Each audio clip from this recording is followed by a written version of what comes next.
Bismillahirrahmanirrahim. Innal hamdalillah nahmaduhu wa nasta'inuhu wa nastaghfiruh wa na'udzu billahi min shururi anfusina wa sayyiati a'malina. Man yahdihillahu fala mudilla lahu wa man yudlil fala hadiya lahu. Wa ashhadu an la ilaha illallah wahdahu la syarika lahu wa ashhadu anna Muhammadan abduhu wa rasuluh. Ya ayyuhalladzina amanu taqullaha haqqa tuqatih wa la tamutunna illa wa antum muslimun. Ya ayyuhan nasu taqu rabbakumul ladzi khalaqakum min nafsin wahidah wa khalaqa minha zawjaha wa batha minhuma rijalan katsiran wa nisaa'a. Wattaqullaha alladzi tasaaluna bihi wal arham innallaha kana 'alaikum raqiba. Ya ayyuhalladzina amanu taqullaha wa qulu qawlan sadida yuslih lakum a'malakum wa yaghfir lakum dhunubakum wa man yuti'illaha wa rasulahu faqad faza fawzan 'azima. Amma ba'd. فإن أصدق الحديث كتاب الله وأحسن الهدي هدي محمد صلى الله عليه وعلى آله وسلم وشر الأمور محدثاتها وكل محدثة بدعة وكل بدعة ضلالة وكل ضلالة في النار. Alhamdulillah, kita bersyukur pada Allah Subhanahu wa taala.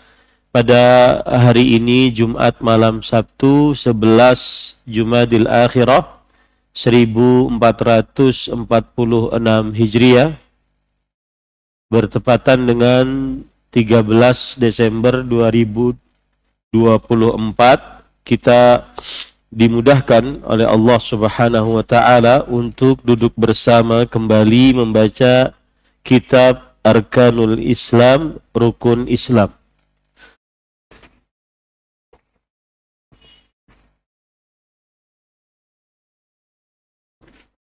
Salawat dan salam semoga selalu Allah berikan kepada Nabi kita Muhammad sallallahu alaihi wasallam, pada keluarga beliau, para sahabat, serta orang-orang yang mengikuti beliau sampai hari kiamat kelak. Dengan nama-nama Allah yang husna dan sifat-sifatnya yang mulia, kita berdoa, Allahumma inna nas'aluka ilman nafi'an wa rizqan tayyiban wa amalan mutaqabbala. Allahumma amin. Ahibati fillah, afarillahu iyyakum. Pada pertemuan sebelumnya kita sudah sampai kepada halaman yang ke-9, yaitu poin merealisasikan syahadat Muhammadun Rasulullah. Itu mencakup beberapa poin. Yang pertama, mengakui risalah Nabi Muhammad SAW dan meyakininya di dalam hati. Yang kedua, mengucapkan dan mengakuinya secara terang-terangan dengan lisan. Yang ketiga, mengikutinya, yaitu dengan mengamalkan kebenaran yang dibawanya dan meninggalkan segala kebatilan yang dilarang Nabi Muhammad sallallahu alaihi wasallam. Kemudian yang keempat, membenarkan semua yang diberitakannya. Ini sudah kita bahas pada pertemuan sebelumnya. Kemudian kita masuk kepada yang kelima, yaitu mencintainya, yaitu mencintai beliau Nabi Muhammad sallallahu alaihi wasallam lebih dari kecintaan kepada diri sendiri, ya, harta, anak, ayah, dan semua manusia, karena beliau adalah Rasulullah dan mencintainya sama dengan mencintai Allah. Pada pertemuan sebelumnya mungkin kita mengulang sedikit tentang kewajiban mencintai Nabi Muhammad sallallahu alaihi wasallam lebih daripada mencintai diri sendiri. Hal ini berdasarkan hadis yang diriwayatkan oleh Imam Bukhari dari Abdullah bin Hisham radhiyallahu anhu, bahwa beliau berkata, kunna ma'an Nabi sallallahu alaihi wasallam wa huwa akhidhun biyadi Umar bin Al-Khattab radhiyallahu anhu. Suatu saat kita bersama Rasulullah sallallahu alaihi wasallam. Kemudian beliau memegang tangan Umar bin Khattab radhiyallahu anhu, yaitu Nabi memegang tangan Umar bin Khattab radhiyallahu anhu. Kemudian melihat seperti itu, Umar bin Khattab perasaannya mulai naik, emosinya mulai naik, dalam artian timbul rasa sayang kepada Rasul sallallahu alaihi wasallam dan rasa cinta. Lalu kemudian beliau berkata, "Ya Rasulullah, la anta ahabbu ilayya min kulli syai' illa min nafsi." Wahai Rasulullah sallallahu alaihi wasallam, sungguh engkau lebih aku cintai daripada segala sesuatu kecuali dari diriku sendiri. Di sini ada pengecualian. Rasul sallallahu alaihi wasallam beliau lebih cintai daripada segala apapun kecuali satu, yaitu diri beliau sendiri. Ini menunjukkan bahwa beliau masih menyisakan rasa cinta lebih kepada diri sendiri daripada kepada Rasul sallallahu alaihi wasallam. Maka kemudian Nabi Muhammad sallallahu alaihi wasallam bersabda, "La walladhi nafsi biyadih hatta akuna ahabba ilaika min nafsik." Tidak, demi jiwaku yang berada di tangannya, sehingga aku lebih engkau cintai daripada dirimu sendiri. La, maksudnya di sini tidak sempurna kalau begitu kecintaanmu sampai aku lebih engkau cintai daripada dirimu sendiri. Maka Umar bin Khattab radhiyallahu anhu langsung mengatakan, "Fa innahu al-an wallahi la anta ahabbu ilayya min nafsi." Yang artinya, maka sesungguhnya sekarang demi Allah engkau adalah yang paling aku cintai daripada diriku sendiri. Mendengar itu Nabi Muhammad sallallahu alaihi wasallam bersabda, "Al-ana ya Umar." Sekarang wahai Umar bin Khattab radhiyallahu anhu.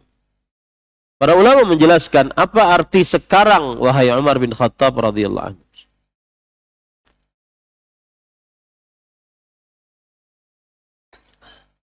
Kata para ulama, yakni kamula imanuk. Sekarang baru sempurna keimananmu. Ya, sekarang baru sempurna keimananmu. Kalau tadi masih menyisakan rasa cinta lebih kepada diri sendiri daripada cinta kepada Rasul sallallahu alaihi wasallam, belum sempurna iman. Tapi ketika merendahkan seluruh cinta dan menjadikan Rasul sallallahu alaihi wasallam yang paling dicintai, baru sempurna keimanannya. Dan sempurna keimanannya ini para ulama mengatakan al-iman al-kamil al-wajib. Keimanan yang sempurna yang wajib. Yang apabila seseorang tidak memilikinya, maka dia diancam dengan nerakanya Allah Subhanahu wa taala.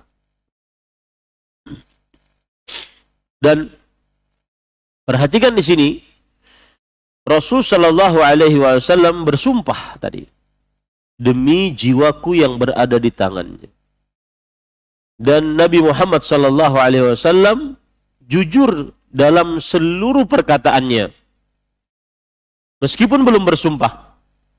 Apalagi jika ditambahi dengan sumpah. Dan sumpah, orang kalau ngomong bersumpah itu menunjukkan penekanan dalam pembicaraan. Nah, ini dalil yang menunjukkan wajibnya beriman dan mencintai Rasulullah sallallahu alaihi wasallam lebih daripada orang tua, anak, dan seluruh manusia. Ini dalil yang pertama. Kemudian dalil yang kedua adalah hadis riwayat Imam Bukhari dari Abu Hurairah radhiyallahu an. Rasul sallallahu alaihi wasallam bersabda, "Fawalladzi nafsi biyadihi." Ini juga sumpah. Maka demi yang diriku di tangannya. La yu'minu ahadukum hatta akuna ahabba ilaih min walidihi wa waladihi. Tidak beriman salah seorang di antara kalian sehingga aku lebih ia cintai daripada orang tuanya dan anaknya. Ini dalil yang kedua yang menunjukkan bahwa wajibnya mencintai Rasulullah sallallahu alaihi wasallam lebih dari siapapun dan apapun. Baik itu orang tua ataupun anak. Dan kenapa disebutkan orang tua dan anak? Karena orang tua dan anak adalah dua manusia yang paling dicintai oleh manusia. Artinya, kecintaan kepada Rasulullah sallallahu alaihi wasallam lebih harus tinggi daripada siapapun dan apapun. Meskipun itu orang tuamu atau anakmu. Ini menunjukkan wajibnya mencintai Rasulullah sallallahu alaihi wa ala alihi wasallam. Dalam riwayat lain, riwayat Muslim dari Anas bin Malik radhiyallahu an, Rasul sallallahu alaihi wasallam bersabda, "La yu'minu 'abdun." Seorang hamba siapapun dia tidak beriman hatta akuna ahabba ilaih min ahlihi wa malihi wan nasi ajma'in. Sehingga aku lebih ia cintai daripada keluarganya, hartanya, dan seluruh manusia. Ini menunjukkan para ikhwah yang dirahmati oleh Allah, wajibnya mencintai Rasulullah sallallahu alaihi wasallam lebih daripada siapapun dan apapun. Kemudian di sini disebutkan karena beliau adalah Rasulullah dan mencintainya sama dengan mencintai Allah Subhanahu wa taala. Apa maksudnya? Seseorang yang mencintai Rasulullah sallallahu alaihi wasallam berarti dia sama dengan mencintai Allah. Karena Rasulullah sallallahu alaihi wasallam adalah utusan Allah. Bukan berarti sama antara Rasulullah dengan Allah. Karena Rasul sallallahu alaihi wasallam makhluk, sedangkan Allah al-Khaliq. Rasul sallallahu alaihi wasallam abdun, hamba, sedangkan Allah al-Ma'bud, yang diibadahi. Tidak sama.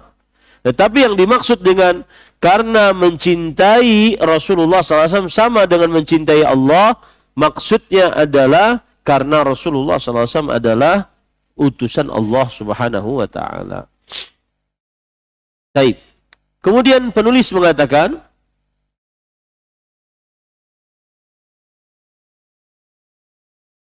penulis berkata, wa haqiqatu mahabbatihi hiya ittiba'uhu bi ta'ati awamirihi wa ijtinabi nawahihi wa nusratihi wa muwalatihi.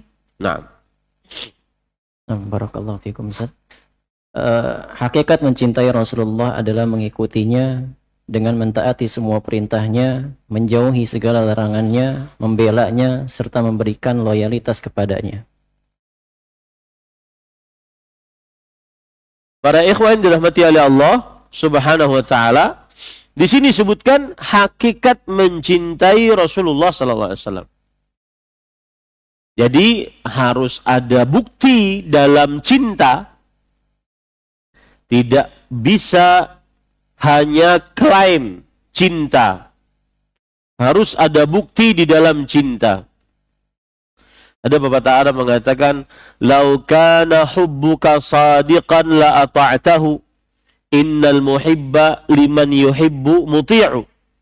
Jikalau cintamu benar, maka niscaya engkau sangat mentaatinya.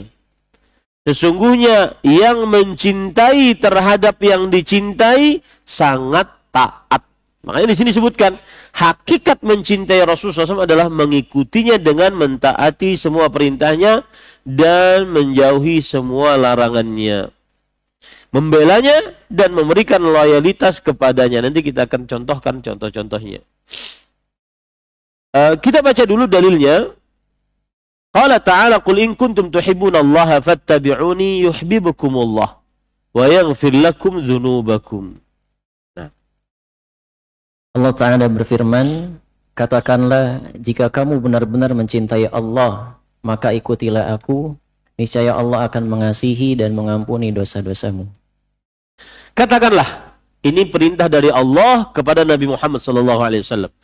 In kuntum, jika kalian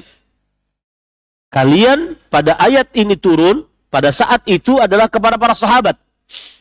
Kemudian sekarang untuk kita seluruhnya. Jika kalian benar-benar mencintai Allah, fattabi'uni, maka ikutilah aku. Nah, ini dalil yang menunjukkan bahwa mengikuti Rasulullah adalah mencintai Allah. Mencintai Rasulullah adalah mencintai Allah. Karena beliau adalah Rasulullah SAW. Ikutilah aku. Ya. Syarat mencintai Allah adalah mengikuti Nabi Muhammad SAW. Apa pahala orang yang mencintai Allah dengan mengikuti Rasulullah SAW? Niscaya Allah akan mencintai kalian dan mengampuni dosa-dosa kalian. Ayat ini disebut oleh para ulama, ingat ya baik-baik, catat surat Ali Imran ayat 31. Ayat ini disebut oleh para ulama ayatul imtihan wal ikhtibar. Ayat ujian, ayat tes. Bagi siapa? Bagi yang mengaku mencintai Rasulullah sallallahu alaihi wasallam. Ya. Coba saya baca dari tafsir Imam Ibnu Katsir. Para ulama mengatakan bahwa ayat ini adalah ayat yang merupakan ujian dan ikhtibar, tes. Siapa yang mengaku cinta, maka tesnya, ujiannya adalah mengikuti Rasulullah SAW. Sebesar pengikutan dia kepada Rasulullah SAW, sebesar dua cinta dia kepada Allah dan Rasulnya. Coba perhatikan. Para ikhwan yang dirahmati oleh Allah, Imam Ibnu Katsir rahimahullahu ta'ala berkata di dalam kitab tafsirnya. Tafsir Quran Al-Azim. Imam Ibnu Katsir adalah ulama Islam abad ke-8 Hijriah. Beliau berkata, hadhil ayah al-karimah hakimatun ala kulli man idda'a mahabbatar Rasul sallallahu alaihi wa mahabbatallah. Ayat ini yang mulia ini adalah hakim, pemutus keputusan bagi siapa yang mengaku cinta kepada Allah. Wa laysa huwa ala tariqatil Muhammadiyah. Tetapi dia ngaku cinta Allah tapi tidak menjalankan jalan Rasulullah SAW. Fa innahu kadzibun fi da'wah. Maka sesungguhnya dia berdusta di dalam pengakuannya tersebut. Hatta yattabi' asyar al-Muhammadi wa din an-nabawi fi jami'i aqwalihi wa ahwalihi. Sampai ia mengikuti syariat Nabi Muhammad sallallahu alaihi wasallam, agama yang dibawa oleh Rasul sallallahu alaihi wasallam dalam seluruh ucapannya dan keadaannya. Ini para ikhwah yang patut diperhatikan. Surat Ali Imran ayat 31, ayat ujian, ayat timbangan. Timbangan bukti cinta adalah mengikuti Rasulullah SAW.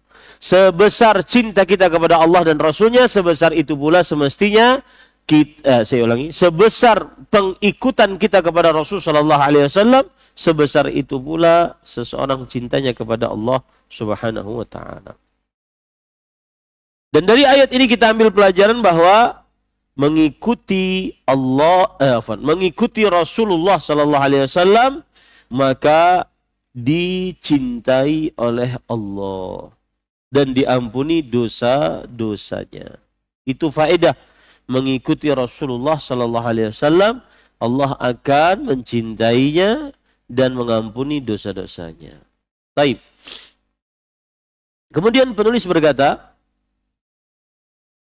wa qala sallallahu alaihi wasallam la yu'minu ahadukum hatta akuna ahabba ilaihi min walidihi wa waladihi wan nasi ajma'in. Muttafaqun alaih. Nah. Dan dalam sebuah hadis yang diriwayatkan dari Anas radhiyallahu anhu, Rasulullah sallallahu alaihi wasallam bersabda, tidak sempurna iman salah seorang di antara kalian hingga aku lebih dicintainya daripada bapaknya, anaknya dan manusia seluruhnya. Muttafaqun alaih. Ini sudah kita jelaskan tadi. Tidak beriman. Kata tidak beriman di sini beriman yang apa? Al-iman al-kamil al-wajib. Tidak beriman dengan keimanan yang sempurna yang wajib. Ingat, kalau orang tidak memiliki keimanan yang sempurna yang wajib, maka diancam dengan neraka. Di sana ada keimanan yang sempurna yang dianjurkan, al-mustahab. Ini tidak diancam neraka kalau seandainya dia tidak memiliki keimanan tersebut. Tapi kalau seandainya dia tidak memiliki keimanan yang sempurna yang wajib, maka diancam dengan nerakanya Allah Subhanahu wa ta'ala. Seperti hadis ini. Tidak beriman salah seorang di antara kalian sampai aku ia lebih cintai daripada orang tuanya, anaknya dan seluruh manusia. Ingat sekali lagi, kata tidak beriman di sini maksudnya apa? Tidak beriman dengan keimanan yang sempurna yang wajib. Ingat ya. Al-iman al-kamil al-wajib. Yang apabila seseorang tidak memiliki keimanan tersebut, maka diancam dengan nerakanya Allah Subhanahu wa ta'ala. Baik. Wa qala ta'ala, فَالَّذِينَ آمَنُوا بِهِ وَعَزَّرُوا وَنَصَرُوا وَاتَّبَعُوا النُّورَ الَّذِي أُنزِلَ مَعَهُ أُولَئِكَ هُمُ الْمُفْلِحُونَ. Nah. Dan firman Allah Ta'ala dalam surat Al-A'raf ayat 157, maka orang-orang yang beriman kepadanya, memuliakannya, menolongnya, dan mengikuti cahaya yang terang yang diturunkan kepadanya, yaitu Al-Quran, mereka itulah orang-orang yang beruntung. Nah ini dalil yang menunjukkan bahwa hakikat mencintai Rasulullah Sallallahu Alaihi Wasallam adalah membela Rasulullah Sallallahu Alaihi Wasallam. Membela Rasulullah Sallallahu Alaihi Wasallam. Kemudian memuliakan Rasulullah Sallallahu Alaihi Wasallam.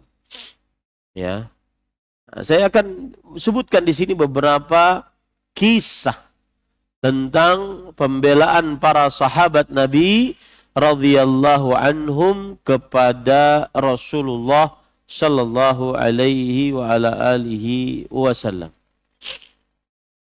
Di antaranya yaitu saat peperangan Uhud.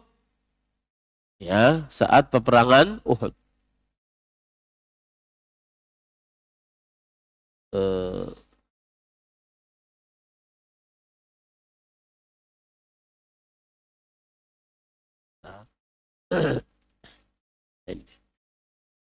Para ikhwan yang dirahmati oleh Allah Subhanahu wa ta'ala,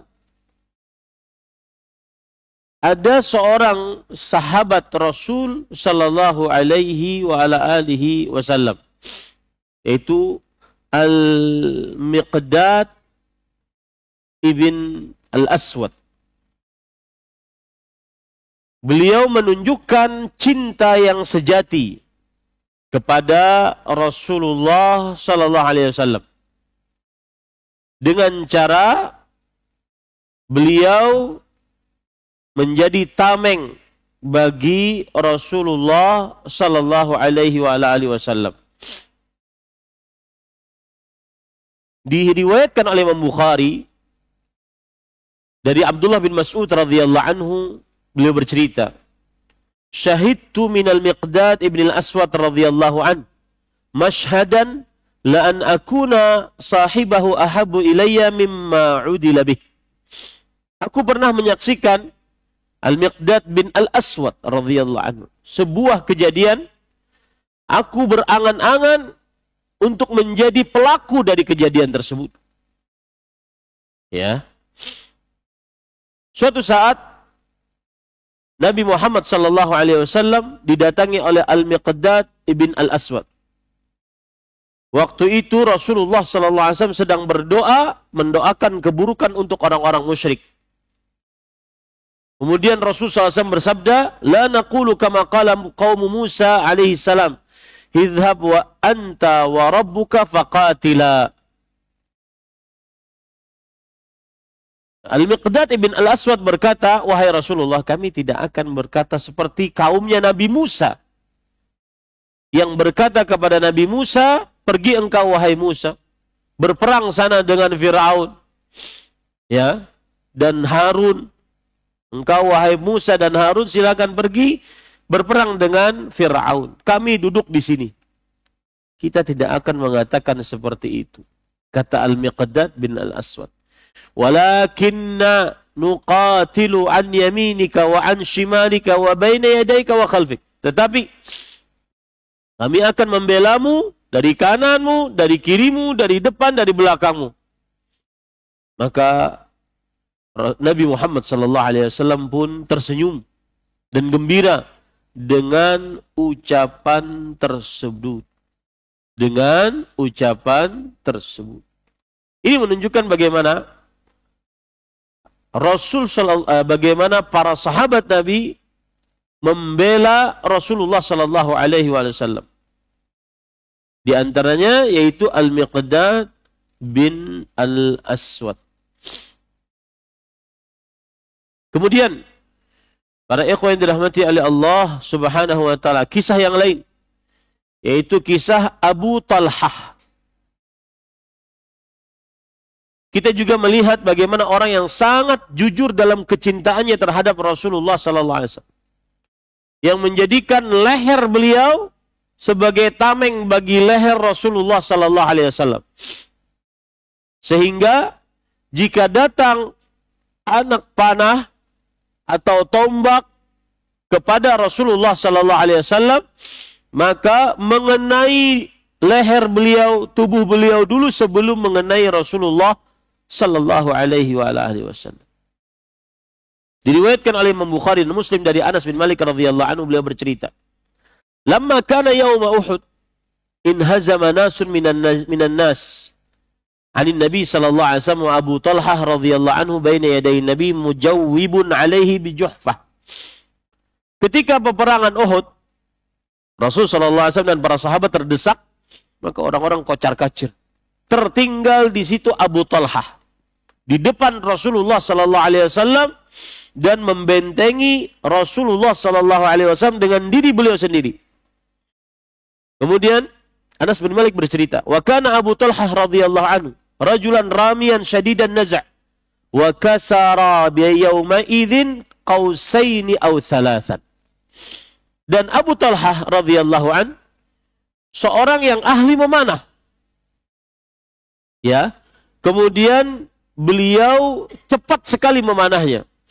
Pada saat itu beliau beberapa kali mematahkan anak panahnya.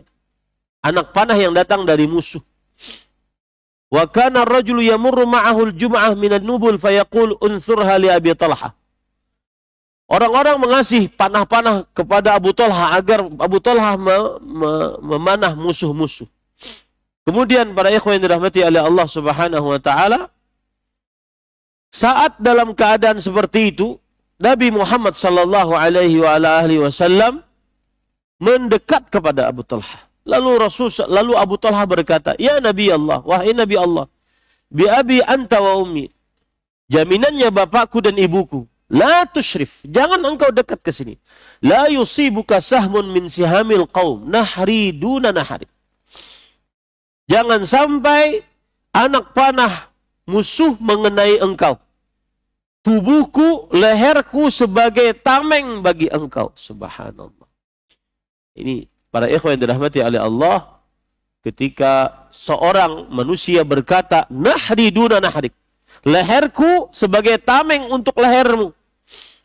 Kata Imam Al-Allamah Al-Aini rahimahullah, yakni aqifu baina yadaik, aku akan berdiri di hadapan engkau, bihaitsu inna sahma idza jaa yusibu nahri wa la yusibu nahra. Yang mana kalau seandainya ada bus anak panah yang melesat, maka dia mengenaiku terlebih dahulu sebelum mengenai engkau. Itu bukti cinta Rasulullah, para sahabat Nabi radhiyallahu anhum kepada Rasulullah sallallahu alaihi wa ala alihi wasallam. Dan subhanallah, para ikhwan yang dirahmati oleh Allah, Abu Talhah meninggal dalam keadaan seperti itu. Jadi makanya para ulama mengatakan al-jumlah du'aiyah. Ucapan Abu Talhah tersebut sebenarnya doa. Mudah-mudahan aku bisa mati sebagai tameng bagi Rasulullah sallallahu alaihi wasallam. Dan beliau meninggal dalam keadaan seperti itu. Banyak contoh-contohnya para ikhwan yang dirahmati oleh Allah Subhanahu wa taala. Di antaranya juga Abu Dujanah. Bahkan Abu Bakar As-Siddiq radhiyallahu anhu mengatakan pada peperangan Uhud, "Al-yaum yaumu Abi Talhah." Hari ini seluruh pahala dimiliki oleh Abu Talhah radhiyallahu anhu. Itu bukti cinta kepada Nabi Muhammad sallallahu alaihi wasallam, membela Rasulullah sallallahu alaihi wasallam saat beliau masih hidup. Kalau sekarang sudah meninggal, maka kita membela sunnah Nabi Muhammad sallallahu alaihi wasallam, walaupun taruhannya nyawa. Walaupun taruhannya nyawa. Lihat lagi. Kisah Abu Dujanah yang menjadi tameng bagi Rasulullah SAW dengan diri beliau sendiri. Diriwayatkan oleh Imam Ibnu Ishaq tentang orang yang benar-benar mencintai Rasul sallallahu alaihi wasallam. Wa tarassa duna Rasulullah SAW Abu Dujanah binafsih. Beliau menjadi tameng, ya, di depan Rasul sallallahu alaihi wasallam dengan dirinya sendiri. Wa yaqa'un nubul fi dhahri wa huwa munhanin alaih hatta kathura fihi nubul. Dan ini Rasulullah SAW di depan, kemudian beliau begini. Anak-anak panah itu semua di punggung beliau. Semua di punggung. Dan beliau menunduk agar tidak ada yang terkena dari anak panah tersebut kepada Rasul sallallahu alaihi wasallam. Dan di dalam riwayat yang disebutkan wa huwa la yataharrak. Dalam keadaan seperti itu, beliau tidak bergerak. Ya, penuh masuk anak-anak panah kepada punggung beliau dan beliau tidak bergerak. Innahu hubbun sadiqun lil habibil karim al-Mustafa Muhammadin sallallahu alaihi wasallam. Itulah cinta yang sebenar-benarnya kepada yang sangat dicintai, yang mulia, yang menjadi utusan Allah Muhammad sallallahu alaihi wa ala alihi wasallam.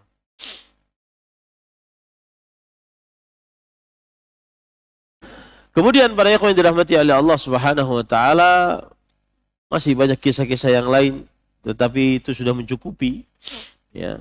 Dan itulah yang dimaksud dengan perkataan tadi, hakikat mencintai Rasulullah adalah mengikutinya dengan mentaati perintahnya, menjauhi larangannya, dan membelanya dan memberikan loyalitas kepada Rasulullah sallallahu alaihi wa ala alihi wasallam. Dalilnya tadi surat Al-A'raf ayat 157. Baik. Sekarang kita lanjut kepada poin yang ke-6. Al-amal bi sunnatihi wa taqdimi qawlihi atau wa taqdimu qawlihi ala kulli qawli ahadin wa taslimu lahu wa tahkimu syar'ihi wa ridha bihi. Qala ta'ala فَلَا وَرَبِّكَ لَا يُؤْمِنُونَ حَتَّى يُحَكِّمُوكَ فِيمَا شَجَرَ بَيْنَهُمْ ثُمَّ لَا يَجِدُوا فِي أَنفُسِهِمْ حَرَجًا مِمَّا قَضَيْتَ وَيُسَلِّمُوا تَسْلِيمًا. Nah, poin ke-6 yaitu mengamalkan sunnahnya, mendahulukan sabdanya daripada perkataan semua manusia, menerimanya secara penuh dan menjadikan syariatnya sebagai hakim serta ridho dengannya. Dalilnya Allah Ta'ala berfirman dalam surat An-Nisa ayat 65, maka demi Rabbmu, mereka pada hakikatnya tidak beriman hingga mereka menjadikan kamu hakim dalam perkara yang mereka perselisihkan, Kemudian mereka tidak merasa keberatan dalam hati mereka terhadap putusan yang kamu berikan dan mereka menerima dengan sepenuhnya. Baik, ini adalah salah satu cara merealisasikan syahadat Muhammad Rasulullah Sallallahu Alaihi Wasallam. Di antaranya adalah mengamalkan sunnahnya. Sunnah yang dimaksud di sini adalah ajaran Rasulullah Sallallahu Alaihi Wasallam. Ingat, sunnah yang dimaksud di sini adalah ajaran Rasulullah Sallallahu Alaihi Wasallam. Mengamalkan sunnahnya. Kalau orang bersyahadat Muhammad Rasulullah Sallallahu Alaihi Wasallam, maka dia mengamalkan sunnahnya, baik yang berkaitan dengan akidah, ibadah, muamalah, adab, dan akhlak. Dan menjauhi yang tidak sesuai dengan sunnahnya, yaitu perbuatan-perbuatan yang mengada-ngada yang tidak ada contohnya dari Rasul Sallallahu Alaihi Wasallam. Kemudian mendahulukan sabdanya daripada perkataan semua manusia.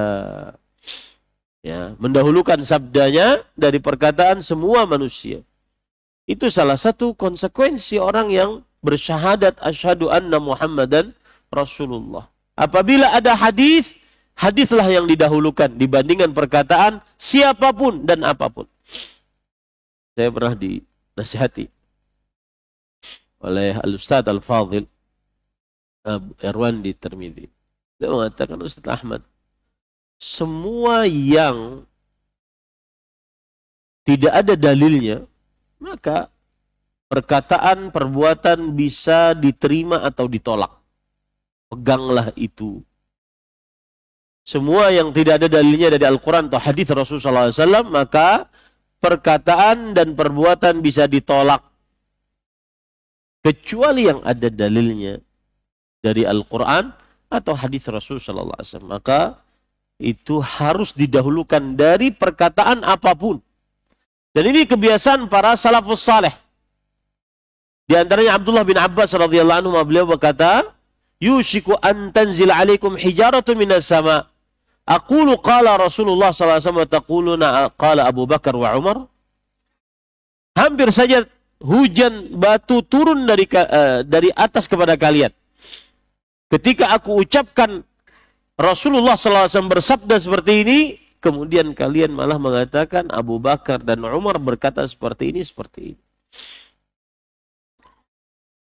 Perkataan manusia siapapun tidak bisa ditanding dengan perkataan Rasulullah Sallallahu Alaihi Wasallam. Siapapun dia, ya. Nah itu konsekuensi orang yang bersyahadat asyhadu anna Muhammadan Rasulullah.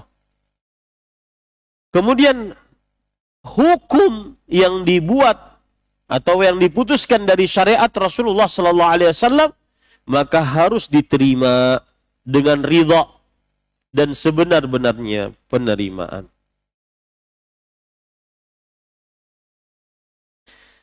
Dalilnya di sini, fala wa rabbika la yu'minun.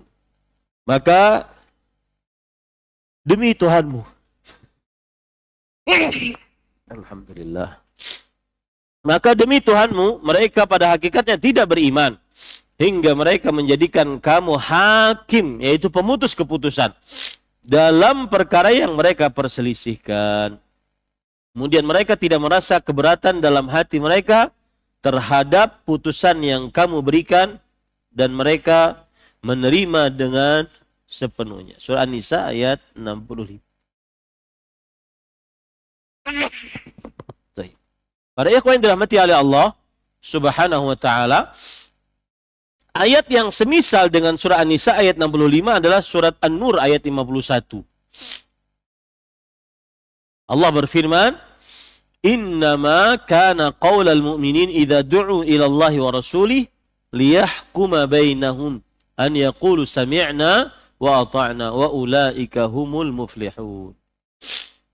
Surah An-Nur ayat 51. Ucapan orang-orang yang beriman jika diajak kepada Allah dan Rasulnya agar berhukum, agar menghukumi di antara mereka, mereka hanya mengucapkan sami'na wa ata'na wa ulaika humul muflihun. Mereka lah orang-orang yang beruntung yang menjadikan keputusan di tangan Allah dan Rasulnya pasti terdapat keberuntungan. Nah, Kemudian kita melanjutkan karena saya ingin nanti bulan depan kita sudah masuk waktu perihal sholat ya. Baik. Kemudian silakan dibaca Ustaz. Adzan.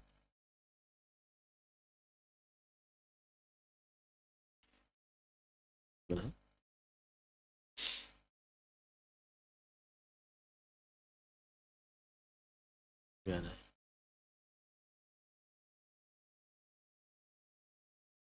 Baik. Ya, di buku aslinya cuma hanya sampai kepada poin ke-7 dan poin ke-7 itu adalah poin ke-6 di buku aslinya. Sedangkan yang ke-6 meyakini bahwa sunnahnya merupakan sumber syariat Islam sebagaimana halnya Al-Quran, maka ia tidak boleh dipertentangkan dengan akal. Maksud daripada poin yang ke-6 ini adalah bahwa sunnah Rasul Sallallahu Alaihi Wasallam, yaitu ajaran beliau, adalah sumber syariat Islam sebagaimana halnya Al-Quran. Ini maksudnya hadis. Ya. Yang ke-6 meyakini bahwa sunnahnya di sini maksudnya adalah hadis. Hadis Rasul Sallallahu Alaihi Wasallam sumber syariat Islam sebagaimana halnya Al-Quran, maka ia tidak boleh dipertentangkan dengan akal. Maksudnya, apabila ada ayat Al-Quran atau hadis Rasul Sallallahu Alaihi Wasallam diterima dengan iman dan tidak boleh dipertentangkan dengan akal. Tidak boleh akal kita menanyakan tentang benarkah yang disebutkan oleh Al-Quran atau hadis tersebut. Seperti yang dilakukan oleh orang-orang sekarang ketika mendahulukan akalnya dibandingkan dalil dari Al-Quran dan hadis Rasulullah SAW. Misalkan, saya membaca ayat ghairil maghdubi alaihim waladdallin. Ya, bukan jalan orang-orang yang dimurkai oleh Allah dan bukan juga jalan orang-orang yang sesat. Kalau kita orang beriman, maka kita akan menerima jalan orang-orang yang dimurkai oleh Allah, jalannya orang Yahudi, jalan orang-orang yang tersesat, jalannya orang Nasrani. Kita mengimani itu. Sedangkan orang-orang yang lebih mengedepankan akalnya, maka mereka mengatakan, masa orang Yahudi orang yang dimurkai? Apa sebabnya? Kenapa mereka seperti itu? Nah, itu mulai mempertanyakan apa yang ada dalam Al-Quran. Ya. Jadi tidak langsung menerima. Nah, orang yang bersyahadat asyhadu anna Muhammadar Rasulullah, apapun yang ada di dalam hadis Rasul, maka dia terima. Karena dia bersyahadat asyhadu anna Muhammadan Rasulullah. Akalnya dia gunakan hanya untuk memahami hadis tersebut. Bukan untuk mempertentangkan hadis tersebut dengan akal. Paham ini ya?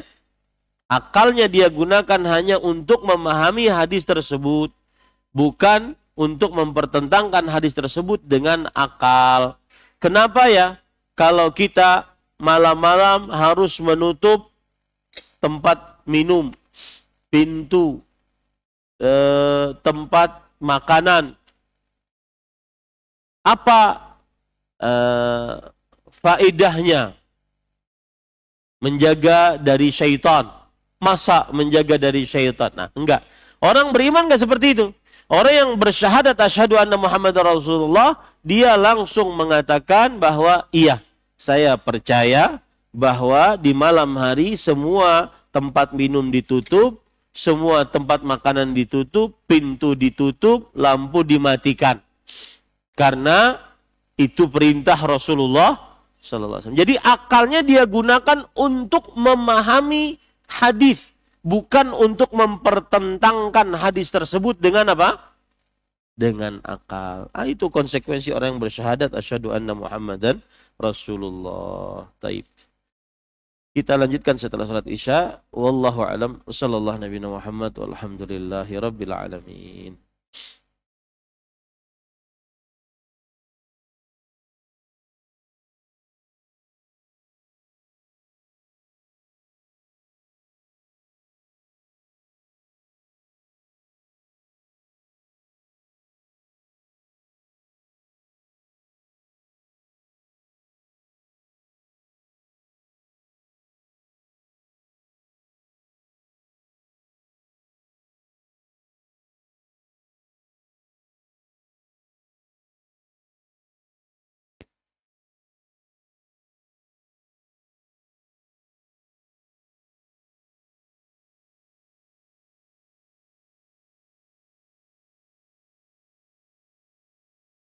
الله أكبر الله أكبر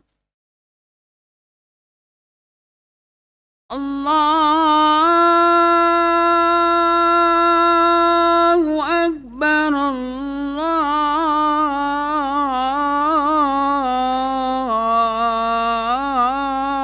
الله أكبر أشهد أن لا إله إلا الله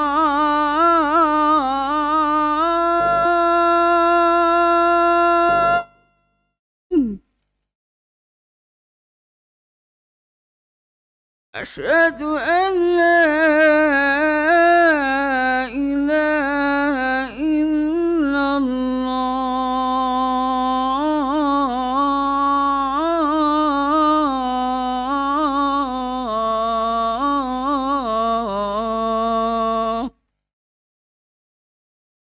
أشهد أن محمدا رسول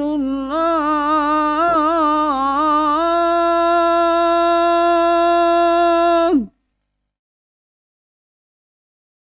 أشهد أن محمدا رسول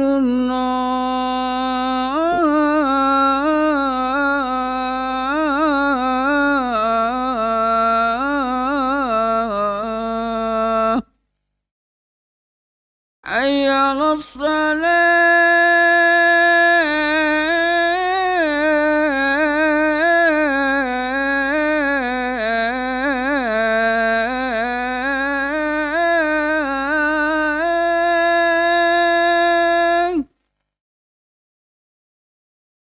حي على الصلاة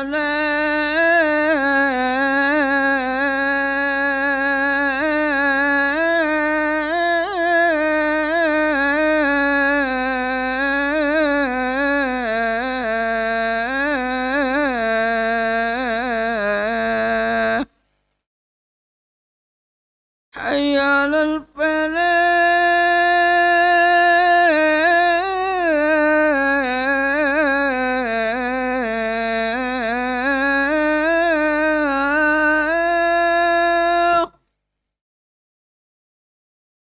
حي على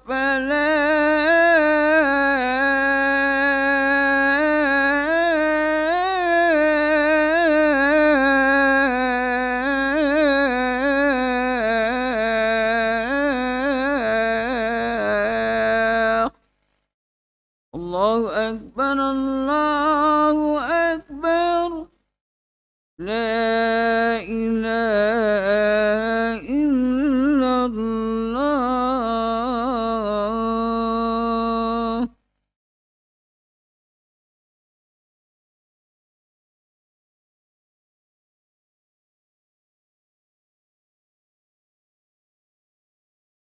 الله أكبر الله أكبر أشهد أن لا إله إلا الله أشهد أن محمدا رسول الله حي على الصلاة حي على الفلاح قد قامت الصلاة قد قامت الصلاة الله أكبر لا إله إلا الله Istawu, i'tadilu, aqimu sufufakum. Mohon diluruskan, rapatkan safnya. Atimu safal awal fal awal. Isi saf yang kosong di depannya terlebih dahulu.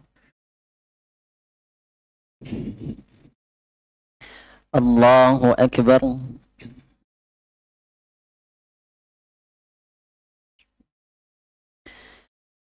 Alhamdulillahi Rabbil Alamin. الرحمن الرحيم مالك يوم الدين إياك نعبد وإياك نستعين اهدنا الصراط المستقيم صراط الذين أنعمت عليهم غير المغضوب عليهم ولا الضالين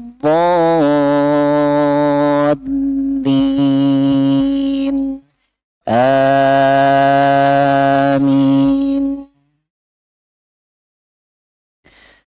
وما كان الله ليضل قوما بعد إذ هداهم حتى يبين لهم ما يتقون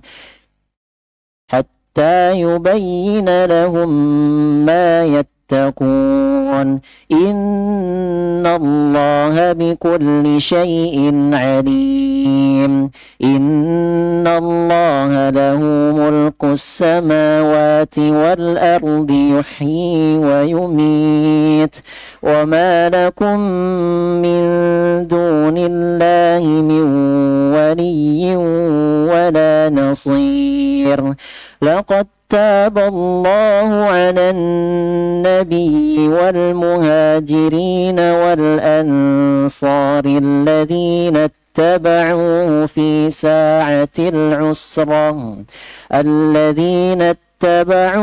في ساعة العسرة من بعد ما كاد يزيغ قلوب فريق منهم ثم تاب عليهم ليتوبوا إنه بهم رؤوف رحيم وعلى الثلاثة الذين خلفوا حتى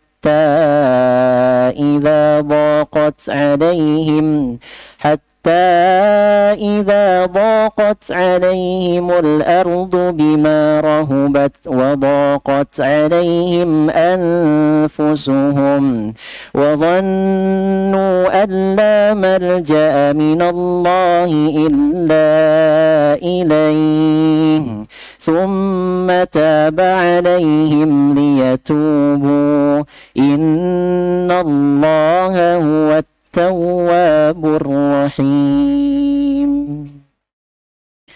الله أكبر.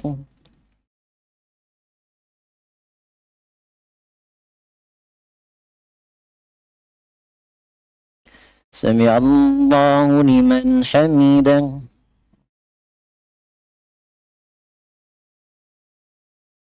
الله أكبر.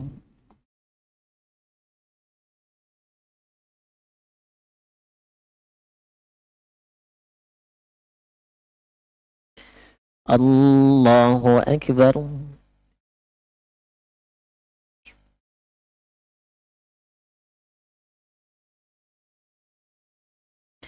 الله أكبر.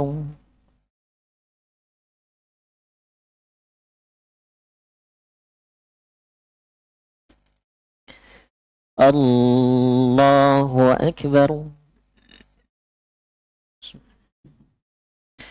الحمد لله رب العالمين الرحمن الرحيم مالك يوم الدين إياك نعبد وإياك نستعين اهدنا الصراط المستقيم صراط الذين أنعمت عليهم غير المغضوب عليهم ولا الضالين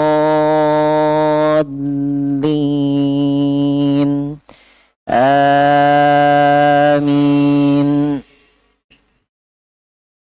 يا أيها الذين آمنوا اتقوا الله وكونوا مع الصادقين ما كان لأهل المدينة ومن حولهم من الأعراب أن يتخلفوا عن رسول الله ولا يرغبوا بأنفسهم عن نفسه ذلك بأنهم لا يصيبهم ظمأ ولا نصب ولا مخمصة في سبيل الله ولا يطؤون موطئا يغيظ الكفار ولا ينالون من عدو نيلا إلا كتب لهم به عمل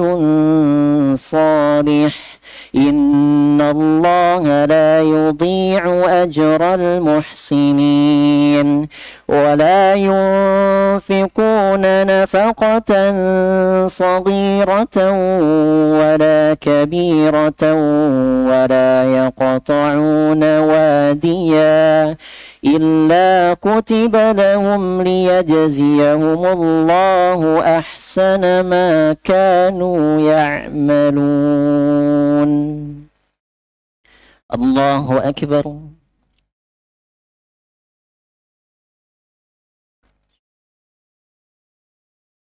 سمع الله لمن حمده.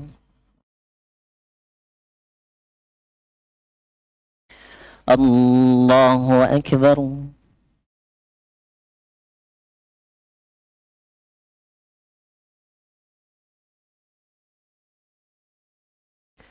الله أكبر.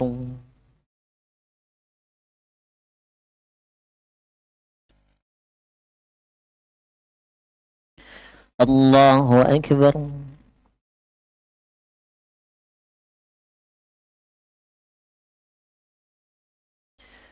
الله أكبر.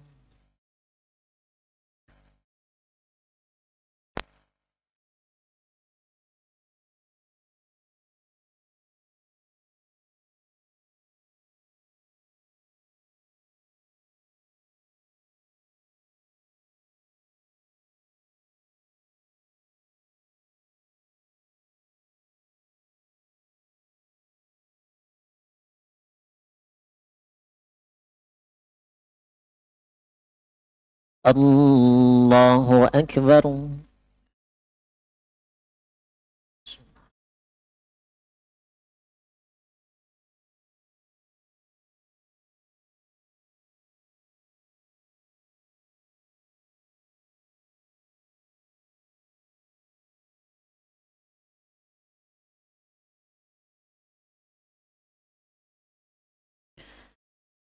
الله أكبر.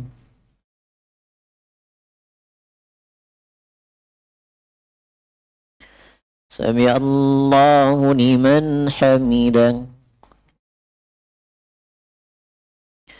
الله أكبر.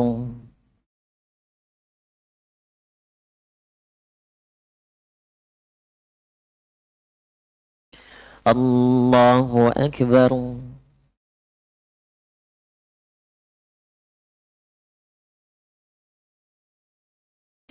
الله أكبر.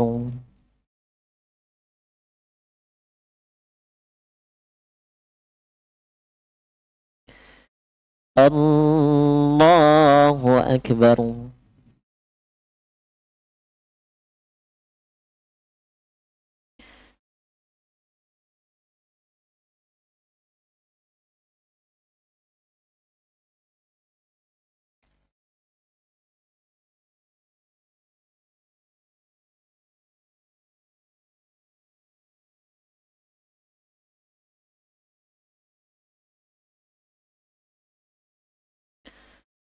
الله أكبر.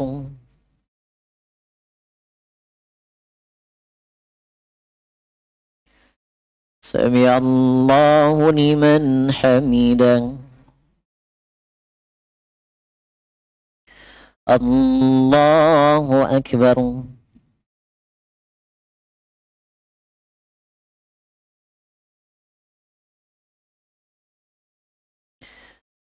الله أكبر.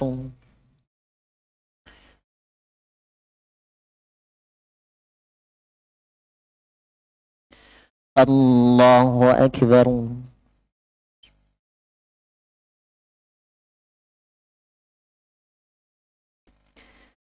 الله أكبر.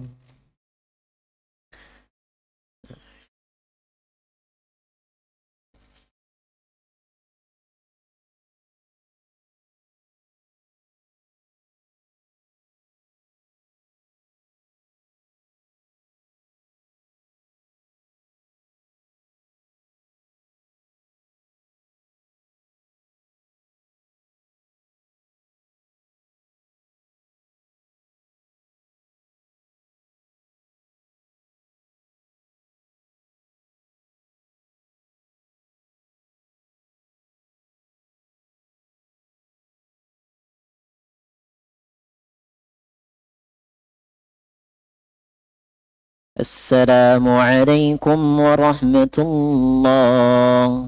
السلام عليكم ورحمة الله. استغفر الله.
Bismillahirrahmanirrahim. Alhamdulillahirabbil alamin. Sallallahu sallam wa barak ala abdihi wa rasulihi nabiyina Muhammad wa ala alihi wa ashabihi ajma'in. Amma ba'd. Kalau kita tadi lihat tentang cara merealisasikan syahadat Muhammad dan Rasulullah, maka sekitar ada 7 cara. Pertama, meyakini di dalam kalbu bahwa Nabi kita Muhammad SAW adalah Rasulullah. Yang kedua, mengucapkan dengan lisan sejelas-jelasnya bahwa Nabi kita Muhammad SAW adalah Rasulullah. Kemudian yang ketiga, mentaatinya atau mengikuti Rasulullah SAW. Apa yang dibawa oleh Rasulullah kita ikuti. Jika itu perintah, kita kerjakan. Jika itu larangan, kita jauhi. Yang keempat, membenarkan semua yang diberitakan oleh Rasul sallallahu alaihi wasallam di dalam hadis-hadis yang sahih. Kemudian yang kelima, yang agak panjang tadi kita pelajari, yaitu mencintai Rasulullah sallallahu alaihi wasallam. Kemudian yang keenam adalah meyakini bahwa hadis Rasul sallallahu alaihi wasallam salah satu sumber referensi Islam, sumber hukum Islam, sebagaimana Al-Quran. Kemudian yang ketujuh, yang terakhir, mengamalkan sunnahnya. Tidak menolak sunnahnya. Dan menjadikan sunnah Rasul sallallahu alaihi wasallam sebagai hukum yang memutuskan mana yang hak dan mana yang batil. Dan menerima sunnah tersebut dengan sebenar-benar penerimaan. Dan tidak menjadikan sunnah tersebut bertentangan dengan akal. Ini penting ya. Karena ada budayawan mengatakan beragama itu tidak mesti harus dengan Al-Quran, tidak harus dengan hadis, tidak harus dengan fikih, tetapi beragama itu dengan akal. Maka ketahui baik-baik, kalau ada orang ngomong seperti itu, kata Imam Az-Zahabi rahimahullah, maksudnya akal yang dia maksud di situ adalah hawa nafsunya. Itu ingat baik-baik tuh. Setiap orang yang mengedepankan akal atas klaimnya, itu sebenarnya adalah dia sedang mengedepankan apa? Hawa nafsunya. Itu diingat baik-baik. Itu perkataan Imam Az-Zahabi rahimahullahu ta'ala. Maka tugas akal itu adalah memahami apa yang ada dalam Al-Quran, apa yang ada dalam hadis-hadis Rasul sallallahu alaihi wasallam. Itu tugas akal. Bukan mempertentangkan antara hadis dengan akalnya. Bukan. Ya. Contoh misalkan, kita diperintahkan untuk menjaga anak-anak kita saat azan jangan berkeliaran, atau saat matahari terbenam jangan berkeliaran, karena waktu itu adalah waktu syaitan untuk mengganggu manusia. Orang yang benar dan benar-benar bersyahadat asyhadu anna Muhammadan Rasulullah, maka dia mengedepankan sunnah tersebut. Dia ambil anaknya, jangan berkeliaran sebelum azan maghrib. Kalau sudah azan maghrib, baru dia bawa anaknya ke masjid. Kalau seandainya bisa dan sanggup untuk ke masjid. Itu orang yang bersyahadat asyhadu anna Muhammadan Rasulullah. Tapi orang yang syahadatnya tidak direalisasikan dengan baik, maka dia akan mempertentangkan sunnah tersebut dengan akalnya. Kenapa harus begitu? Bagaimana kalau seandainya di pasar? Bagaimana kalau seandainya di mall? Ya kan? Jadi selalu dipertentangkan hadis Rasul dengan akalnya. Nah, ini sebenarnya bertentangan dengan cara merealisasikan asyhadu anna Muhammadan Rasulullah. Baik. Ingin saya tambahkan tadi dan ingin tekankan tadi bahwa setiap orang yang mengatakan dahulukan akal, ngapain memakai Al-Quran, hadis, fikih, memakai tafsir, tapi yang sebenarnya didahulukan adalah akal.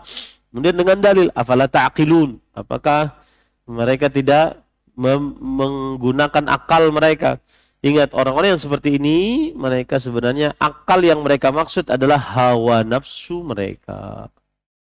Ya, hawa nafsu mereka. Sekarang kita baca fadilatus syahadatain. Atau lebih tepatnya fadlu syahadatain. Ya.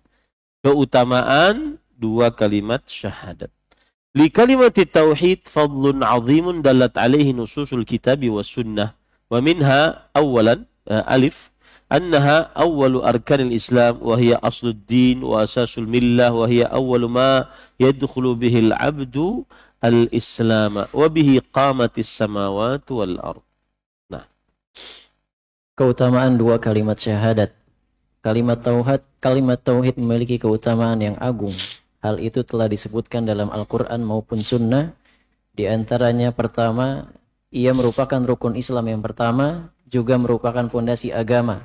Ia adalah hal pertama yang diimani seorang hamba ketika masuk Islam. Dan karena kalimat inilah langit dan bumi Allah tegakkan. Nah, di sini penulis kemudian membawakan nomor 4. Keutamaan dua kalimat syahadat. Keutamaan yang pertama adalah bahwa dua kalimat syahadat ini adalah rukun Islam pertama. Apa dalilnya? Dalilnya hadis dari riwayat Bukhari dari Abdullah bin Umar radhiyallahu anhuma. Rasulullah SAW bersabda, "Buniyal Islamu ala khams, syahadati an la ilaha illallah wa anna Muhammadan Rasulullah." Islam dibangun di atas 5 perkara. Mengucapkan dua kalimat syahadat la ilaha illallah Muhammad Rasulullah. Itu dalil. Dan itu menunjukkan keutamaan dua kalimat syahadat, yaitu merupakan rukun Islam yang pertama. Kemudian merupakan pondasi agama, pondasi ajaran Islam. Maksud pondasi di sini adalah, ini penting. Maksud pondasi di sini adalah bahwa akidah akan menumbuhkan amal. Akidah yang benar akan menumbuhkan amal. Yang kedua, maksud pondasi di sini adalah syarat diterimanya amal, akidah yang benar. Maksud pondasi di sini adalah syarat diterimanya amal adalah akidah yang benar. Sebanyak apapun harta yang dikeluarkan untuk bersedekah, sebagus apapun akhlaknya, kemudian sebesar apapun perjuangan dia untuk Islam, tanpa syahadat la ilaha illallah Muhammad Rasulullah, maka tidak bermanfaat. Apa dalilnya? Allah Subhanahu wa taala berfirman dalam Al-Qur'an, "Wa ma mana'ahum an tuqbala minhum nafaqatuhum illa annahum kafaru billah wa bi rasulih." Yang artinya, dan tidak ada yang menahan dari mereka diterimanya amal ibadah mereka kecuali karena mereka kufur terhadap Allah dan Rasulnya. Sedekah mereka ditolak karena mereka tidak bersyahadat la ilaha illallah Muhammad Rasulullah. Ya, maka syahadat la ilaha illallah Muhammad Rasulullah adalah asas, pondasi, asasuddin, pondasi agama, pondasi dalam agama Islam. Tidak akan diterima amal ibadah tanpa pondasi ini. Tidak akan bahkan tumbuh amal ibadah tanpa pondasi ini. Ingat tuh baik-baik. Makanya kalau ada yang malas-malas baca Quran, malas-malas sholat malam, malas-malas tahajud, witir, yang dulunya dia kerjakan, periksa akidahnya, periksa keikhlasannya, ya, periksa keikhlasannya di dalam bertaubat, di dalam meniti jalan istiqamah, periksa keikhlasannya. Ya, ini para ikhwah.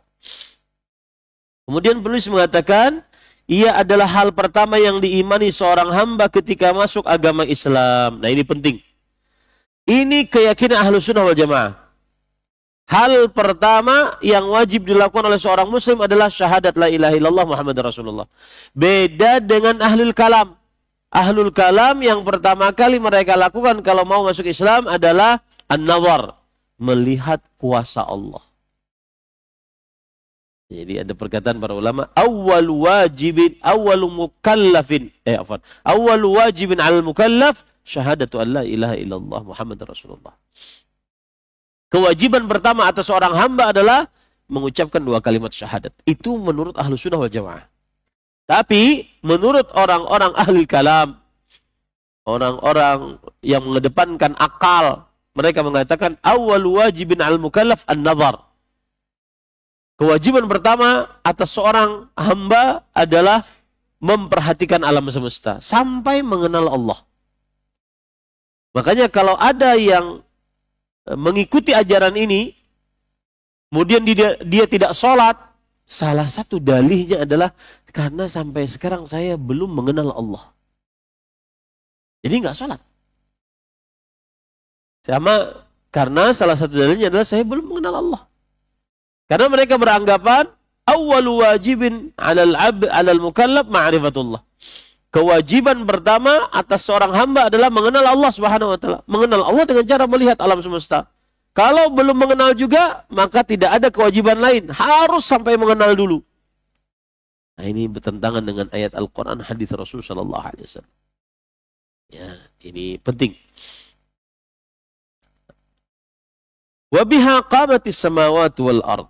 Dan karena kalimat inilah langit dan bumi tegak. Maksudnya, akibat 2 kalimat syahadat ini, asyhadu an la ilaha illallah Muhammad Rasulullah, ya, maka Allah Subhanahu wa taala menciptakan langit dan bumi. Allah Subhanahu wa taala memelihara langit dan bumi. Allah Subhanahu wa taala mengatur langit dan bumi akibat 2 kalimat syahadat ini. Nah, kemudian yang B, dengan merealisasikannya berarti seseorang telah mengesahkan Allah dan menjadikan syariat Nabi Muhammad SAW adalah sebagai sumber hukum. Ingat baik-baik. Asyhadu an la ilaha illallah artinya mengkonsekuensikan ibadah hanya untuk Allah. Ya. Ifradullahi bil ibadah. Orang yang mengucapkan asyhadu an la ilaha illallah maka dia mengesahkan Allah dalam ibadah. Orang yang mengucapkan asyhadu anna Muhammad Rasulullah berarti ifradun Nabi sallallahu alaihi wasallam bil iqtida. Menjadikan Nabi Muhammad sallallahu alaihi wasallam satu-satunya yang patut dicontoh. Itu bedanya asyhadu an la ilaha illallah, asyhadu anna Muhammad Rasulullah. Asyhadu an la ilaha illallah menjadikan Allah satu-satunya yang paling berhak diibadahi. Asyhadu anna Muhammad Rasulullah menjadikan Rasulullah sallallahu alaihi wasallam satu-satunya yang paling berhak untuk diikuti. Nabi kita Muhammad sallallahu alaihi wasallam. Bisa dimaklumi ini ya. Itu bedanya asyhadu an la ilaha illallah wa asyhadu anna Muhammad Rasulullah. Asyhadu an la ilaha illallah ifradullah bil ibadah. Menjadikan Allah satu-satunya yang paling berhak diibadahi. Kemudian asyhadu anna Muhammad Rasulullah adalah ifradun Nabi sallallahu alaihi wasallam bil mutaba'ah. Menjadikan Rasul SAW satu-satunya yang diikuti, disori tauladani. Tidak ada yang lain. Nah, itu yang B. Kemudian selanjutnya annaha sababun lihaqnil dammi wal mal faman qalaha kanat sababan fi hifdzi malihi wa dami wa mali. Nah, poin yang ketiga adalah kalimat tauhid merupakan faktor terpeliharanya darah dan harta. Barang siapa yang mengucapkannya, maka darah dan hartanya terpelihara. apa maksudnya? Siapa yang paham akan hal ini? Kalimat tauhid ataupun syahadat la ilaha illallah Muhammad Rasulullah merupakan faktor terpeliharanya darah dan harta. Apa maksudnya ini?